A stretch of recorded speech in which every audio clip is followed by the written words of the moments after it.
It's that time of the week again. We get to talk golf, look ahead to obviously what is to come. That is the CJ Cup. Here to break it all down, not to mention look back in the rearview mirror just a little bit. Jason Sobel from the Action Network. How are you, Jason? I'm doing well, Adam. Thanks for having me. The second of two consecutive weeks in Vegas for the PGA Tour. I can only imagine how exhausted some of these players are. I know it sounds absolutely terrible, but they're probably taking in a lot of shows. Let's talk about the CJ Cup, obviously, on the heels of what was, I don't know, kind of exciting Shriners Children's Open. You had Sungjae Im, a guy that we talked about a little bit last week, go out, win this thing, absolutely dominant. I mean, he was 24 under par, 4 strokes clear of Matthew Wolff, so he was as you might say, on Sunday when he was, 9 under, he was doing the bull dance. He was feeling the flow. How do we feel about him right now going into this one?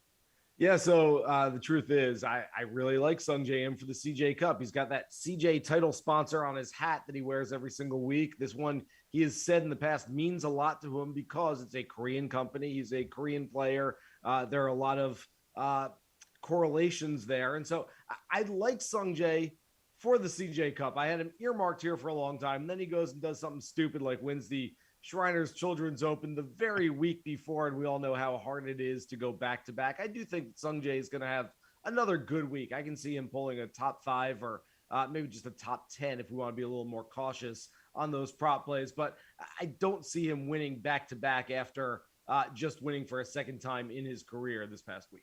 To your point, winning back to back, not easy. Maybe there's some element of this that's better for him, that he's, he doesn't have to travel, obviously, but that's certainly true of everybody who was there last week and continues to be there for this week's tournament. What about at plus 3,000 odds? I guess it sounds like he's not a guy you're going to be really considering at the top. Yeah, I mean, look, I tend to give an edge this week to players who also played last week. I think just sort of staying in Vegas, being able to kind of set up a home base for 2 weeks, getting 4 rounds of competition in, or at least 2 rounds last week, depending on who you were. I think that helps. But again, it's just so hard to go back to back. And so, whereas I really like Sungjae, if you'd asked me a couple of weeks ago, hey, do you like him at one of these upcoming events? I'd say, yeah, CJ Cup, absolutely, really like him there. Then he goes and wins last week. So I still, much like Sam Burns, who went from the Sanderson Farms where he won to Vegas last week, where he was in contention for about 2.5, maybe 3 full days, then faltered on Sunday.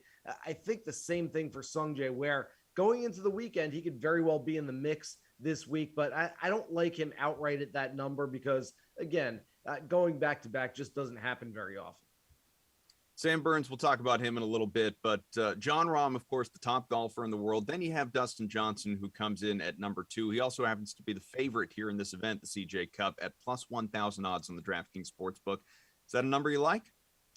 I don't love it. Dustin Johnson has not played great as the favorite over the last 9-10 months, really this whole year. So you look back at the last time he was the favorite in any field, it was the 3M Open, an inferior field in Minnesota, and he missed the cut that week. I don't know that means a whole lot as far as what we can take from it this week, but DJ is a guy that I'm probably staying away from at that number. I don't like him enough.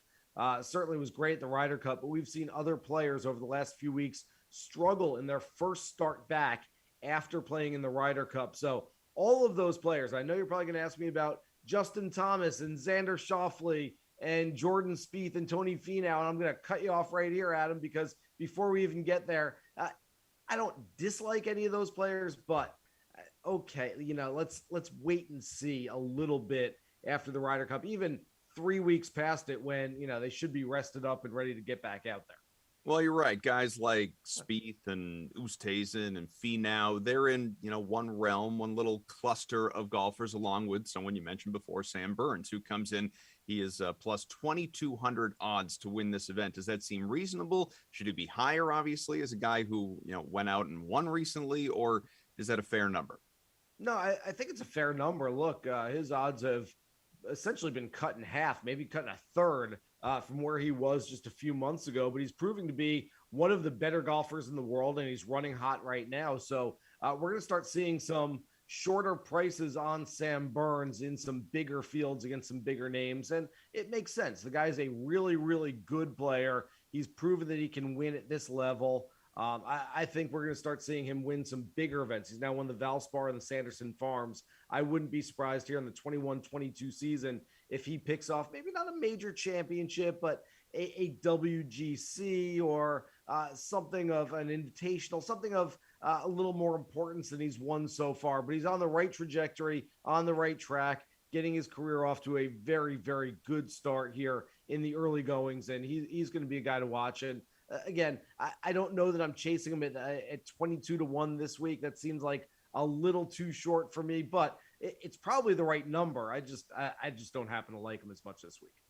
Brooks Koepka, slightly longer odds, and he's a guy that won at this event in 2018. It's not too long ago, obviously. He is 28-1, plus 2,800 on the DK Sportsbook, and he's in the same company with guys like Victor Hovland, Shane Lowry, Cameron Smith. You could add Scotty Scheffler into that mix as well. Is this a good number? Does he stand out amongst that group? The one bit of advice I will give to everybody out there is don't go looking at previous results at this CJ Cup. For years, it was played in Korea. Last year, it was moved to Vegas, played at Shadow Creek, where Jason Kokrak was able to win over Xander Schauffele in the final round. Now it's moved to the Summit Club. What does it mean that Brooks Koepka has won this before? It means he's got a trophy from the CJ Cup on his shelf somewhere, but that's all it means. It really has no continuity whatsoever. And so it makes it a little bit harder to try to prognosticate. It makes it a little bit harder to figure out your bets for the week because there is some great unknowns this week. We've never seen a professional event on this golf course, and we don't know how these players are going to react to it. I think it's going to be somewhat of a birdie fest. I think we're going to see a lot of red numbers. 24 under, won last week at TPC Summerlin on a par 71. This one's a par 72 with some reachable par fives. I expect something even lower than that, something maybe like we saw at Caves Valley for the BMW Championship at 27 under could win this golf tournament. And so you look at guys who can make a lot of birdies, but you don't look at guys who have played well at the CJ Cup in the past because, quite frankly, it really has no relevance this week at all. How about some Vegas long shots this week? All right, so one guy that I really like who's been a very good ball striker over the first 3 or 4 years of his PGA Tour career, but now he's starting to put everything together. You look at what Taylor Gooch has done in the early part of this season, a 4th place and an 11th place. He's top 14 in strokes gained tee to green, strokes gained on approach shots, strokes gained around the greens, and strokes gained total. So he's really starting to put together all facets of his game. I don't know that I'd go much below that as far as looking for an outright, but at 65-1, I believe he is on DraftKings, unless that number has drifted just a little bit. I think Taylor Gooch is a really smart play this week, and I would hedge that a little bit with top 5s, top 10s, but wouldn't surprise me to see him go out and beat even a really good field this week. Other end of the spectrum, Jason, generally you're a more inclusive person, but this interview, there's been a lot of, I don't really like him. I don't love him. That number isn't great for me. So I need you to, I guess keep going with that. Tell me who you're going to fade. All right. Negativity reigns the day. Okay. I will go with Rory McIlroy as my big fade for the week. I just don't know what to expect from Rory on any given week right now. We saw how emotional he was, the raw emotion in his post-round interview after winning his Sunday singles match at Whistling Straits against Xander Schauffele. And I've been asked numerous times in the last few weeks, why can't Rory bottle that emotion and bring it to individual events? And my easy answer to that is, well, yeah, it's just what the Ryder Cup is. The Ryder Cup is going to bring that more so than any individual event, even the major championships. I do think that Rory's had a hard time over the last few years just getting up, getting motivated and inspired for these events that aren't majors, that might not mean a whole lot to him. Sure, he'd like to win, but I don't know that there's this burning desire right now from Rory McIlroy to travel out to Las Vegas and go win the CJ Cup as if this is really going to turn around his career and launch him into a new stratosphere on the world ranking. It's sort of the same old been there, done that. I want to see more fire from Rory. So I'm taking a wait and see approach to him. I just don't know that this time of year he's as, again, motivated as he probably should be going into some of these events. Just tell him there's some sort of correlation with the Ryder Cup and he'll take it incredibly seriously. It'll be a whole other thing for him. It's a tough sell. Yeah, I guess it'd be tough to buy into that. All right, so who's going to win the CJ Cup? All right. As a rule of thumb, Adam, I don't like betting on things that have never happened. If you go to the roulette table and Fair. put money on 37, you're probably not going to win a whole lot of money. If you bet on, hey, it's gonna rain from the ground up today instead of coming down, it's probably not going to happen. So I don't like betting things that have never happened before. That said, I'm betting on something that has never happened before. Louis Ustasen, he's a major champion. He's a guy with 6 career runner-up finishes at the major championships. He has he is 8th in the world on the world ranking right now. This guy is a tremendous player. He's a world-class player. He's the only player in the top 20 on that world ranking who has not won a golf tournament in 2021. That's remarkable to me. He's played some of the best golf of his career.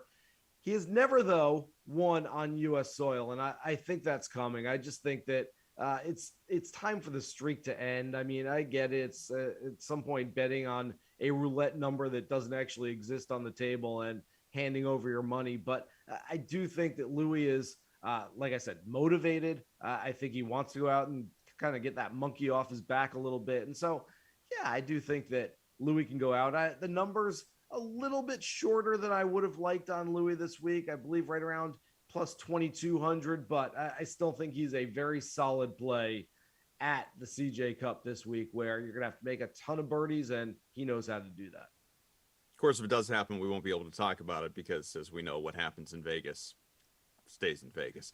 Jason Sobel, Action Network. Thank you, sir. Thank you.